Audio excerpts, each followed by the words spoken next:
It's Easter Sunday and I'm on my way home from church. Let me put the window up. My husband's driving us home.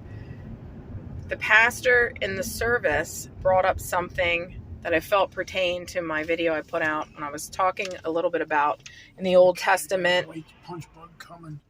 The treatment of women was kind of hard for me to digest and understand, and he was talking about who was the first person that got to see Jesus alive and was entrusted with that to share the news. It was Mary Magdalene, or Magdalene, Mary of Magdala, however you want to talk about it. But regardless, she was a female. She was a woman.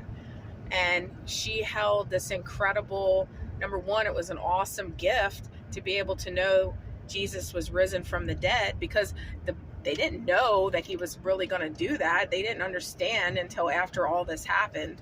And then she got to go tell, he told her to go and tell the disciples. And I felt like that message was a little bit for me pertaining to that. And I felt like the Holy Spirit counseled me a bit in my quiet moments there as I was digesting what was being said in church, that God hears our prayers, and he heard the prayers of the women and the oppression. And you know, he even was talking about when Jesus said to her, "Woman, why are you crying?"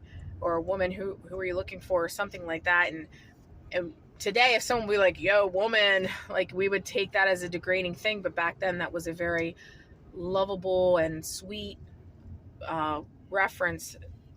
And I don't know, I just found that to be beautiful, eye-opening, and as a woman, that we definitely are cherished.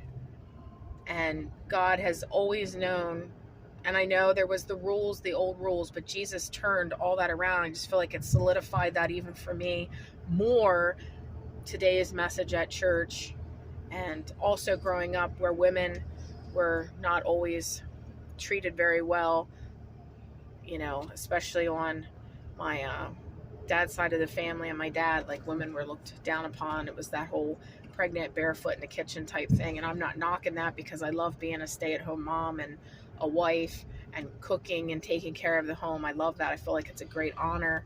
And anyhow, this is getting rambly. I just wanted to share that. Happy Easter.